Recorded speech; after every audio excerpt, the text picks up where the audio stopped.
الحمد لله نحمده ونستعينه ونستغفره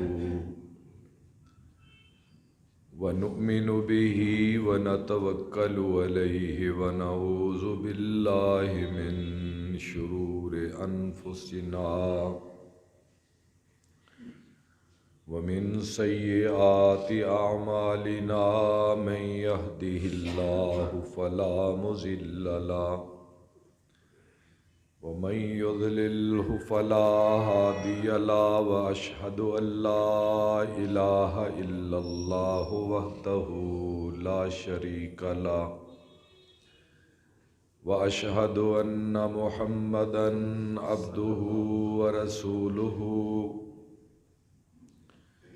اللهم صل على محمد وعلى آل محمد كما صليت على إبراهيم وعلى آل إبراهيم إنك حميد مجيد اللهم بارك على محمد وعلى آل محمد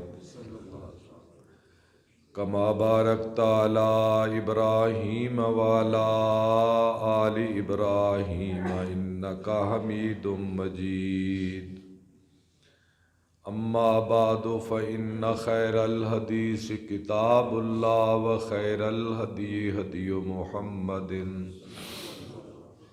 صلى الله تعالى عليه وآله وسلم وشر الأمور محدثاتها وكل محدثة بدعة وكل بدعة ضلالة وكل ضلالة في النار مثل الذين ينفقون أموالهم في سبيل الله كمثل حبة أنبتت 7 سنابل في كل سنبلة 100 حبة والله يضاعف لمن يشاء والله واسع عليم صدقت يا رب العالمين۔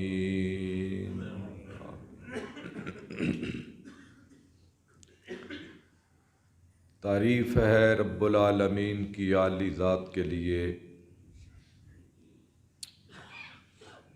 درود و سلام اولین و آخرین کے امام سیدنا و مولانا حضرت محمد کریم صلی اللہ تعالی علیہ التحیۃ والسلام کی مبارک ذات پر۔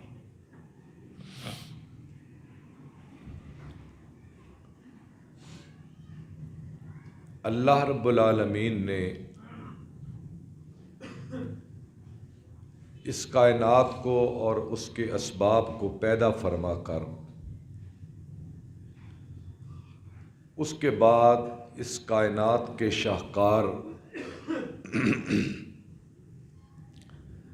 حضرت انسان کو پیدا کیا، یعنی حضرت آدم علیہ السلام، اور پھر اس سے ان کی نسل چلائی اور کائنات کو خلق انسانی سے بھر کے رکھ دیا، اور پھر فرمایا کہ ہم نے اس کائنات کو کوئی تماشا نہیں بنایا کہ جس سے ہم کھیلنا چاہتے تھے، بلکہ ایک باریک مقصدیت کے تحت اس سارے نظام کو ہم نے وجود بخشا ہے، اور وہ ان الفاظ میں بیان فرمایا لِيَبْلُوَكُمْ أَيُّكُمْ أَحْسَنُ عَمَلًا، کہ ہم انسان کو آزمائیں کہ ان میں اچھے کام کون کرتا ہے، اور پھر دنیا کا مال ہم نے دیا، فی نفسہ ہی دنیا کا مال کوئی بری چیز نہیں ہے، لیکن اچھی چیز بھی آزمائش ہو سکتی ہے، بیوی ہے، بیٹے ہیں، بھائی ہیں، والدین ہیں، مال و زر ہے، زمینیں ہیں، باغات ہیں، یہ سب اپنی ذات میں برے نہیں ہیں، یہ انسان کی اپنی سوچ اور رویے ہیں، چاہے تو ان کے ذریعے برائی دنیا میں کر لے، چاہے تو اس کے ذریعے اچھائی کر لے، چاہے تو ان کے ذریعے جنت کی طرف چلا جائے، چاہے تو ان اسباب کے ذریعے دوزخ کا رستہ بنا لے۔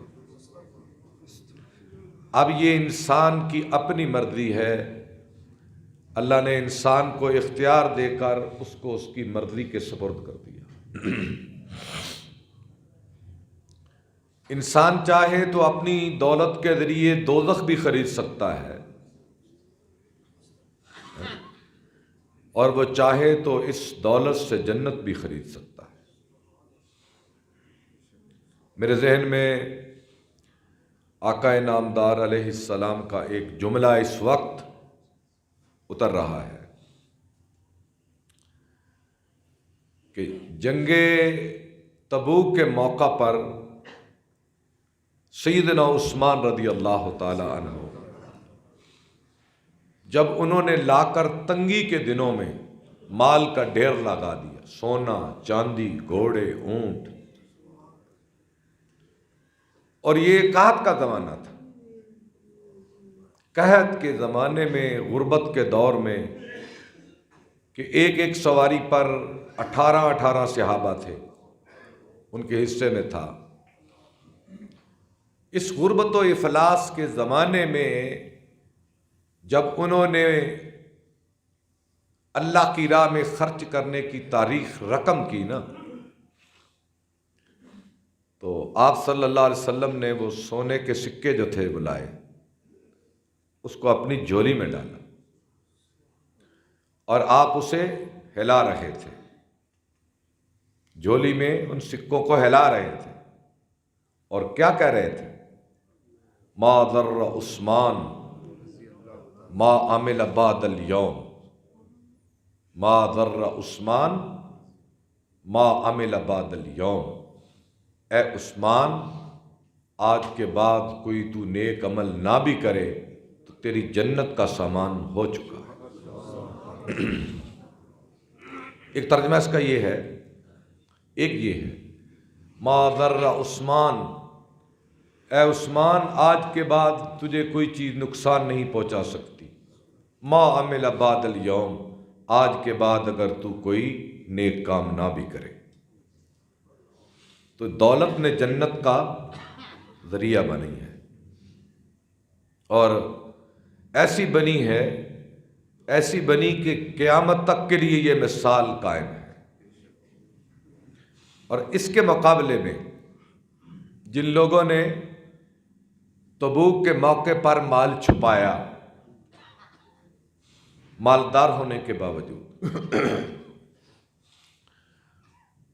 اور حضرت عثمان نے یہ جو سخاوت کی ہے، یہ آخرت پر ایمان کا ثبوت ہے کہ جو شخص اتنی بڑی سخاوت کرتا ہے نا، اس کا آخرت پر یقین ہوتا ہے کہ اس کے بدلے میں مجھے قیامت کے دن ملے گا کچھ نہ کچھ ضرور، تو پھر وہ اتنی بڑی سخاوت کر دیتا ہے۔ اور جب ایمان کمزور ہو آخرت پر ہم جیسا، تو پھر آدمی اپنے ہاتھ سے ایک پائی چھوڑنے کے لیے تیار نہیں، بلکہ الٹ خیانت کرتا ہے۔ اور جو مدینے کے منافق تھے ان کے ایمان کا یہی حال تھا، اندر سے مسلمان نہیں تھے، زبان کے مسلمان تھے، انہیں اللہ کے وعدوں پر یقین نہیں تھا کہ یہاں کرو وہاں ملے گا، یہاں کرو یہاں خرچ کرو وہاں قیامت کو ملے گا، وہ ان کا ایمان دھندلا تھا۔ تو بجائے رسول پاک صلی اللہ علیہ وسلم کے پاس آ کر مال دینے کے کیا کرتے تھے؟ دیکھو یہ مسلمان کیسے عقل کے اندھے ہیں، کھجوروں کی چند گٹھلیوں سے روم کو فتح کرنے نکلے ہیں، الٹ مذاق کرتے تھے اور اپنا مال چھپاتے تھے۔ اللہ نے سورہ توبہ میں تبصرہ فرمایا، ان قریب جان لیں گے کہ یہ چند گٹھلیاں پیغمبر کے لیے خرچ کرنے والے یہ کامیاب ہوں گے یا یہ منافق کامیاب ہوں گے؟ تو دنیا نے نتیجہ دیکھ لیا۔ تو خیر، اس کے ذریعے انسان جنت بھی خرید سکتا ہے اور دوزخ بھی۔ میں واقعات کی تفصیلات میں نہیں جانا چاہتا، اس کے ساتھ ایک اور واقعہ ملا کر پھر اس کا دوسرا پہلو دیکھیں۔ آیت اتری قرآن مجید کی، من ذا الذی یقرض اللہ قرضا حسنا، کہ بھی کون ہے جو اللہ کو قرض حسن دے۔ قرض حسن کیا ہے؟ کہ میں کسی آدمی کو کچھ پیسے دوں اور کہوں کہ الہی میں نے تیرے نام پہ دیے ہیں، میں اس کا صلہ اس سے نہیں، تجھ سے قیامت کے دن مانگوں۔ یہ قرض حسن ہے۔ قرآن میں یہ آیت اتری، کون ہے جو اللہ کو قرض حسن دیتا ہے؟ لو بھی آؤ بھائی۔ ایک صحابی آئے جن کا نام تھا حضرت ابو دہدہ، نام مشکل ہے ذرا، دہدہ کے باپ، دہدہ ان کی بیٹی کا نام تھا، ابو الدہدہ، دہدہ ان کی بیٹی کا نام تھا، ابو دہدہ، دہدہ کا باپ۔ یہ آئے آپ کے پاس اور کہنے لگے یا رسول اللہ صلی اللہ علیہ وسلم، یہ آیت میں نے سنی ہے کہ کون ہے جو اللہ کو قرض دیتا ہے اللہ کے نام پر؟ اللہ قرض مانگتا ہے، حالانکہ وہ تو قرض سے بے نیاز ہے۔ آپ نے فرمایا ہاں میرا اللہ قرض مانگتا ہے۔ تو کہنے لگے جی اللہ قرض کے بدلے دیتا کیا ہے؟ آپ نے فرمایا ابو دہدہ، اللہ قرض کے بدلے جنت دیتا ہے، قرض کے بدلے جنت دیتا ہے۔ اچھا جی، تو یا رسول اللہ صلی اللہ علیہ وسلم، اگر میں اپنا مال اللہ کی راہ میں خرچ کروں تو میرا اللہ مجھے اور میری بیٹی کو جنت دے دے گا؟ آپ نے فرمایا دے دے گا۔ یا رسول اللہ، اللہ ضمانت دیتا ہے؟ پک کتنے کر رہے ہیں؟ یا رسول اللہ، اللہ ضمانت دیتا ہے؟ آپ نے فرمایا میں کہہ رہا ہوں اللہ ضمانت دیتا ہے، یقین دیکھو۔ تو پھر ابو دہدہ نے ہاتھ آگے بڑھایا ایسے، آپ نے بھی ہاتھ آگے بڑھایا، تو اس نے حضور کا ہاتھ پکڑ لیا، ابو دہدہ نے ہاتھ پکڑ لیا ایسے، کہنے لگے یا رسول اللہ پھر گواہ ہو جاؤ، میں آپ سے ایک عہد کر رہا ہوں کہ مدینے میں میرے دو باغ ہیں، ایک مدینے کے بالائی حصے میں یعنی اونچے والے حصے میں، اور ایک اس کے زیریں علاقے میں نیچے والا، نشیب والا۔ مدینے کی سطح ایسے ہی ہے، اونچی اور نیچی، تھوڑا سا فرق ہے اس میں، دونوں طرف میرے باغ ہیں، اور ایک باغ میں 600 کھجور کے درخت ہیں، 600، اور ایک میں 600 سے کم ہے۔ یا رسول اللہ، میں نے اللہ کے نام پر دونوں دے دیے، آپ اس کے بدلے مجھے جنت کی گارنٹی دے دیں۔ میں دونوں دے دی۔ آپ نے فرمایا ابو دہدہ ایسے نہیں، ایک باغ اللہ کے نام پر دے دو، ایک باغ اپنے بیوی بچوں کی کفالت کے لیے رکھ لو۔ کہا جی ٹھیک ہے، تو پھر گواہ رہیں، میرا جو بڑا باغ ہے نا جس میں 600 درخت ہیں، 600، وہ میں نے اللہ کے نام پر دیا۔ تو یہ کہہ کر اٹھ کر اپنے باغ کی فصیل پہ چڑھ گئے۔ باغ کی فصیل جو باغ کے گرد چار دیواری نہیں ہوتی، باڑ یا چار دیواری، اسے فصیل عربی میں کہتے ہیں، اپنی فصیل پہ چڑھ گئے، اور اس نے دیکھا کیا کہ ان کی بیوی اور ان کے بچے باغ کے اندر کھیل رہے تھے، اور فصیل پہ چڑھ کے انہوں نے 4 شعر کہے۔ پہلا شعر مجھے یاد ہے عربی کا، اقرضتہ اللہ علی اعتمادی بالطوع ولا من ولا ارتدادی، کہ اے میری بیوی باہر نکل آؤ باغ سے باہر نکل آؤ، اقرضتہ اللہ علی اعتمادی، میں نے یہ باغ اس اعتماد پر اللہ کو دیا ہے، بالطوع اپنے دل کی خوشی سے، ولا من ولا ارتدائی، نہ کسی پر احسان ہے اور نہ میں کبھی واپس لوں گا کسی سے۔ اور آگے اشعار کا ترجمہ یہ ہے کہ بہترین زاد راہ وہ ہے جو اللہ کے نام پر آدمی دے دے اور کبھی کسی کو احسان نہ جتلائے، کبھی کسی کو احسان نہ جتلائے۔ تو تمہیں بشارت ہو جنت کی ہے میرے اہل خانہ، اس کی ضمانت محمد نے دے دی ہے۔ اب بیوی بھی صحابی کی تھی، تو اس نے سن کر یہ فیصلہ تو کیا کہا، وہ اپنے شوہر کو بشارت دیتی ہے، اے میرے شوہر تمہیں اس سودے پر مبارک ہو، بشارت ہو، تم نے بڑے کمال کا سودا کیا ہے۔ یہ کہہ کر اپنے بچے کے دامن جھولی میں جو کھجوریں تھی باہر پھینک دی، اس کی جیبوں میں جو کھجوریں تھی نکالی باہر پھینک دی، اس کے منہ میں کھجور تھی نکالی تو باہر پھینک دی، اور کہنے لگی اب ہم نے اس کو اللہ کے نام پر دے دیا ہے، یہ کھجوریں بھی ہم باغ سے لے کر باہر نہیں جائیں گے۔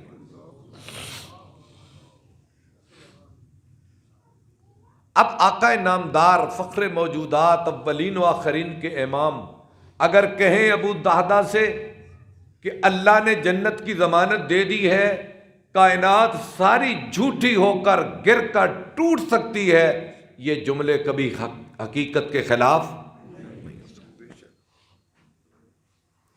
تو لوگوں نے جنت خریدی ہے مال کے بدلے۔ اللہ آواز دیتے ہیں آؤ بھائی میں تم سے عہد کرتا ہوں، آؤ میں تم سے معاہدہ کرتا ہوں، آؤ مجھ سے یہ سودا کر لو، آؤ مجھ سے یہ سودا کر لو کہ تم اپنا مال اور اپنی جان مجھے دے دو، میں اس کے بدلے میں تمہیں جنت دیتا ہوں۔ اللہ کی ذات قرآن میں یہ اپنے بندے سے سودا کرنے کے لیے تیار ہے۔ اب دیکھتے ہیں بندہ بھی تیار ہے یا نہیں۔ ایک صحابی ہی تھا، یہ اب اس کا دوسرا پہلو ہے، سالبہ نام سنتے ہیں آپ اس کا۔ کیا کہا تھا اس نے، یا رسول اللہ برکت کی دعا کریں، میرا جی چاہتا ہے کہ میں اللہ کی راہ میں بڑا خرچ کروں، اپنا مال دونوں ہاتھوں سے پانی کی طرح بہاؤں، میرے لیے مال کی دعا۔ آپ نے فرمایا سالبہ مال اتنا ہی کافی ہوتا ہے جس کو بندہ خرچ کر کے یا کھا کر اللہ کا شکر ادا کر سکے، جتنا ہے رہنے دو۔ کیا تجھے محمد کی حالت پسند نہیں ہے؟ آپ کی حالت کیا تھی؟ مل گیا تو کھا لیا، نہ ملا تو صبر کیا، مل گیا تو کھا لیا، نہ ملا تو صبر کیا۔ اور جب آپ وفات پہ آئے یا دنیا سے گئے تو اس وقت آپ کی حالت کیا تھی؟ حضرت عائشہ کہتی ہیں میں نے پورے گھر کو ڈھونڈا تو ایک الماری میں ایک سوکھے لقمے کے بغیر کچھ نہ تھا۔ حالت یہ ہے آپ کی۔ آپ نے فرمایا کیا سالبہ تجھے اپنے نبی کی حالت پسند نہیں ہے؟ نہیں جی، دعا کر دیں، ذرا دعا کر دیں، پھر میری چال دیکھنا کہ میں اللہ کی راہ میں کیسے اپنا مال دیتا ہوں۔ آپ نے دعا کر دی، دعائے مصطفیٰ تھی، رد کیسے ہوتی؟ حضور کی پکار تھی، قبول ہونے سے رہ نہیں سکتی تھی۔ ادھر دعا کی، ادھر برکت کے دروازے کھل گئے سالبہ پر۔ ایک بکری اگلے دن 10 20 30 50 100 اس کی بکریاں ہزاروں میں پھیل گئیں۔ مدینہ تنگ ہو گیا، حویلی باہر بنا لی، پہاڑوں کے دامن میں چلا گیا۔ پہلے نماز مسجد میں پڑھتا تھا، پھر گھر پڑھنے لگا، پھر اپنا ڈیرا حویلی مدینے سے باہر لے گیا، پھر نمازیں بھی وہاں، پھر جمعے کو آتا، حضور دیکھ کر مسکراتے، حضور سالبہ کو دیکھ کر مسکراتے، اور پھر جمعہ بھی گیا۔ پوچھا سالبہ کا کیا حال ہے؟ کسی نے بتایا جی وہ اس سے پوچھا، کہنے لگا میں آنے جانے والوں سے جمعے کے مسائل پوچھ لیتا ہوں، جو میری حویلی کے پاس سے گزرتے ہیں نا، میں ان سے پوچھ لیتا ہوں کہ رسول پاک نے کیا فرمایا، میں وہی سن کے پھر نمازیں بھی گئیں۔ اتنا مال، اتنی گائے، اونٹ، بکریاں، بھیڑ، سامان اتنا ہو گیا کہ سنبھال نہ سکا۔ ادھر سے اللہ نے زکوٰۃ کے احکام اتار دیے۔ حضور کا تحصیلدار زکوٰۃ لینے کے لیے گیا، چٹھا دکھایا، پڑھا، کہنے لگا یہ تو ٹیکس نظر آتا ہے، یہ تو میری سمجھ میں بات نہیں آتی کہ یہ کیا ہے، اور زکوٰۃ کیا ہے؟ تؤخذ من اغنیائہم فترد الی فقرائہم، زکوٰۃ کا لاجک یہ ہے کہ مالداروں سے لے کر فقیروں میں بانٹ دیا جائے۔ یہ زکوٰۃ کی تعریف ہے۔ اور مدینہ تو اس وقت فقیروں سے بھرا ہوا تھا۔ جب زکوٰۃ کے احکام اترے تو مدینہ فقیروں سے، مسافروں سے، یتیموں سے، کیونکہ مدینہ شہیدوں کی سرزمین تھی، اور جہاں شہیدوں کی داستانیں ہوں وہاں یتیموں کی داستانیں بھی ہوتی ہیں۔ مدینہ یتیموں کی سرزمین تھی۔ تؤخذ من اغنیائہم فترد الی فقرائہم، اس نے کہا یہ تو ٹیکس نظر آتا ہے، چلو دیکھتے ہیں، غور کرتے ہیں، پھر دیکھیں گے۔ ٹال مٹول کر دی، اور وہ تحصیلدار زکوٰۃ کا محصل آگے گیا۔ آگے مالداروں کے سب نے بھرپور استقبال کیا، زکوٰۃ کا حساب کیا، جانور دیے، بڑی خوشی بخوشی دیے، اور وہ تحصیلدار مال زکوٰۃ کو لے کر حضور کی بارگاہ میں آئے۔ آپ نے سالبہ کا پوچھا، تو جب آپ کو بتایا گیا کہ اس نے تو یہ کہا ہے، ٹال مٹول کر دی۔ سورہ توبہ میں آیتیں اتر آئیں، فَمِنْهُمْ مَنْ آحَدَ اللَّهَ لَئِنْ آتَانَا مِنْ فَضْلِهِ لَنَصَّدَّقَنَّ، کہ اے میرے حبیب، وہ جو کہتے تھے نا اللہ مال دے، سخاوت کی تاریخ لکھ دیں گے، سخاوت کی تاریخ رقم کر دیں گے، جنہوں نے بڑے وعدے کیے تھے وہ اب اندر سے اپنے وعدوں سے مکر گئے۔ فَعَاقَبَهُمْ نِفَاقًا إِلَىٰ يَوْمِ يَلْقَوْنَهُ، ہم نے قیامت تک ان کے دلوں میں نفاق بھر دیا ہے، وہ منافق ہو گئے۔ یہ آیات سالبہ کو سنائی گئی کہ سالبہ بابا یہ آیتیں اتری ہیں تیرے بارے میں، قرآن نے تجھے، زبان خدا نے تجھے، کلام خدا نے تجھے، زبان مصطفیٰ نے تجھے منافق کہہ دیا ہے، اور قیامت تک تو منافق ہی رہے گا۔ لگا اپنے سر میں مٹی ڈالنے، لیا اپنا مال، لے آیا مسجد نبوی کے سامنے، یہ لے لو، دونوں ہاتھوں سے پیٹنے لگا، یہ زکوٰۃ سے زیادہ سب کچھ لے لو یا رسول اللہ۔ آپ نے فرمایا سالبہ تیرا مال لینے سے محمد کو خدا نے روک دیا، لے جو اپنا مال۔ اس لیے وقت قیمتی ہے، وقت قیمتی، وقت پہ فیصلہ کر لیں، وقت گزرنے کے بعد فیصلے بھی ناکام ہو جاتے ہیں۔ وقت کو سنبھالنا دانا عقل والوں کا کام ہے۔ وقت سنبھالنے سے میری مراد یہ ہے کہ اس وقت ہم صحت مند ہیں، تندرست ہیں، خوشحال ہیں، تو اپنی خوشحالی کو غنیمت جانو۔ کس سے پہلے؟ غربت کے آنے سے پہلے۔ اپنی تندرستی کو غنیمت جانو بیماری کے آنے سے پہلے۔ اپنی جوانی کو غنیمت جانو بڑھاپے کے آنے سے پہلے۔ اپنی زندگی کو غنیمت جانو موت کے آنے سے پہلے۔ اور دانا ہے وہ لوگ، کب کوئی بیماری حملہ آور ہو جائے اور آدمی اٹھ نہ سکے، کب بڑھاپا کمر کو جقا دے تو تو اپنے فرائض کو ادا نہ کر سکے، کب غربت تیرے در پہ آ کے ڈیرے ڈال دے تو مانگنے پر مجبور ہو جائے، کب اجل کا جھٹکا لگے اور تیری آنکھ مند ہو جائے، بند ہو جائے۔ اور یہ حضور کے فرمان کا ترجمہ، آپ نے ایک صحابی سے کہا تھا غنیمت جان موت سے پہلے زندگی کو، غنیمت جان بڑھاپے سے پہلے جوانی کو، غنیمت جان صحت مندی کو بیماری سے پہلے، غنیمت جان خوشحالی کو غربت سے پہلے۔ اس لیے میرے بھائیوں، اگر اللہ نے ہمیں مال دیا ہے تو یہ مال کا معنی یہ مائل ہونا، کبھی ادھر کبھی ادھر، کبھی ادھر کبھی ادھر، یہ ایک جگہ پہ ٹکتا نہیں ہے، یہ بھی مال کی فطرت ہے۔ ہم نے غریبوں کو اپنے زمانے میں خوشحال دیکھا، ہم نے خوشحالوں کے بچوں کو نوکریاں کرتے، ملازمتیں کرتے، غربت میں پستے ہوئے آج میں نے دیکھا ہے۔ مال کا ترجمہ ہی ہے ایسے ایسے کرنا۔ مال تو ایک ڈگمگاتی کشتی ہے، کبھی بھنور میں کبھی گرداب میں، وہ بادبانی ہو یا ہوائی جہاز ہو، وہ ایسے ایسے کرتا ہے۔ مال ایسے ایسے، کسی کی میراث نہیں۔ جاگیرداروں کے باپ بیٹے ہم نے بے زمین ہوتے دیکھے، مالداروں کے بیٹے ہم نے بے زر ہوتے دیکھے۔ میں نے کئی بار یہ واقعہ بیان کیا ہے، شاید مجھے تو یاد ہے، آپ کو یاد نہ ہو، کہ عمر بن عبدالعزیز رحمہ اللہ، ان کے 12 یا 13 بیٹے تھے، بعد میں 18 بھی لکھے ہیں۔ تو جب وہ فوت ہوئے تو ان کی میراث 2 درہم تھی، 2 درہم۔ عمر بن عبدالعزیز کون ہے؟ جن کی حکومت یہاں بھی تھی، جن کی حکومت دارالحکومت دمشق اور ان کی حکومت اس جگہ حافظ آباد پر بھی تھی، تاریخ پڑھ کر دیکھ لیں۔ فوت ہوئے تو ان کے بیٹوں کو 2 درہم آئے۔ یہ میراث ہے کن کی؟ بنی امیہ کے اتنے بڑے چشم و چراغ۔ اور ان کے بعد آیا ہشام بن عبد الملک، ولید بن عبد الملک کا بھائی، سلیمان کا بھائی، عبد الملک کا بیٹا، فاطمہ کے بھائی۔ فاطمہ بیوی حضرت عمر بن عبدالعزیز کی، بادشاہوں کی بہن۔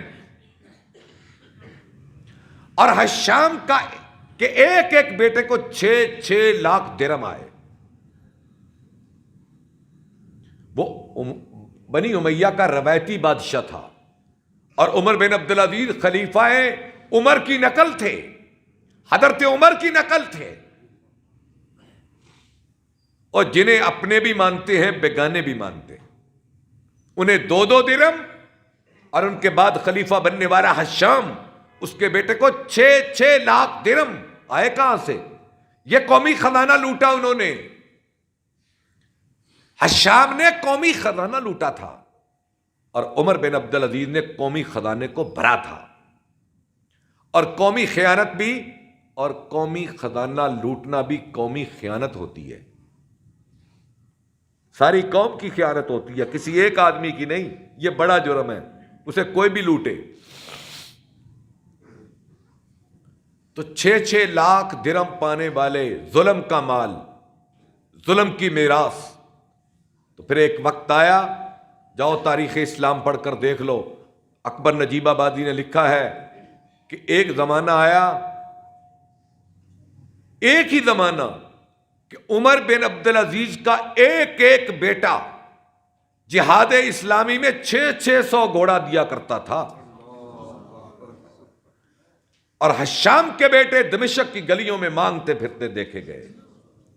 ہشام کے بیٹے دمشق کی گلیوں میں مانگتے دیکھے گئے، محتاج دیکھے گئے، فقیر دیکھے گئے، لوگوں سے ہاتھ پھیلا کر مال مانگتے تھے۔ یہ تو مال کی یہ داستان ہے۔ اس لیے میرے بھائیوں، اپنی خوشحالی کے زمانے کو غنیمت جان کر صدقہ کیا کرو، خیرات کی۔ آپ نے فرمایا موت کے وقت جتنی بھی دولت خرچ کی جائے، موت کے وقت تندرستی میں 1 درہم خرچ کیا گیا افضل ہوتا ہے۔ اور موت کے وقت تو آدمی کہتا ہے سارا کچھ لے لو۔ قرآن کیا کہتا ہے؟ وَأَنفِقُوا مِمَّا رَزَقْنَاكُمْ مِن قَبْلِ أَن يَأْتِيَ أَحَدَكُمُ الْمَوْتُ فَيَقُولَ رَبِّ لَوْلَا أَخَّرْتَنِي إِلَىٰ أَجَلٍ قَرِيبٍ فَأَصَّدَّقَ وَأَكُن مِّنَ الصَّالِحِينَ وَلَن يُؤَخِّرَ اللَّهُ نَفْسًا إِذَا جَاءَ أَجَلُهَا وَاللَّهُ خَبِيرٌ بِمَا تَعْمَلُونَ۔ کہ خرچ کر لو، خرچ کر لو، موت کے آنے سے پہلے۔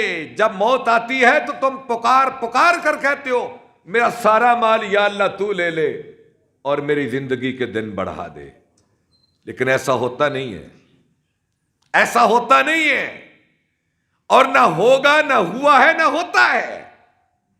ہمارے ایک عزیز ہیں، بڑے نیک آدمی، ویسے میں ان سے بڑا متاثر ہوا، میں ان کے گھر ٹھہرا تو میں نے ایک باکس دیکھا، غلہ،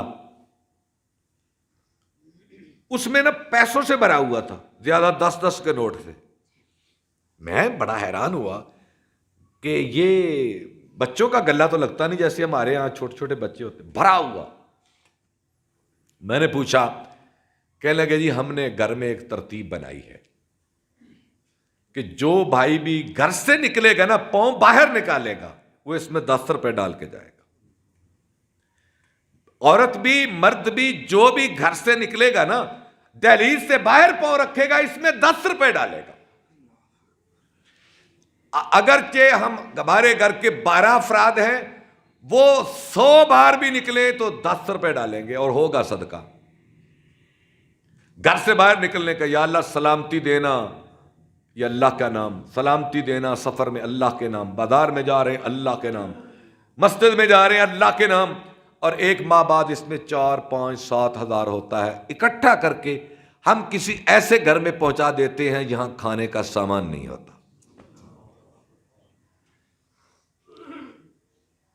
تو اللہ کون ہے؟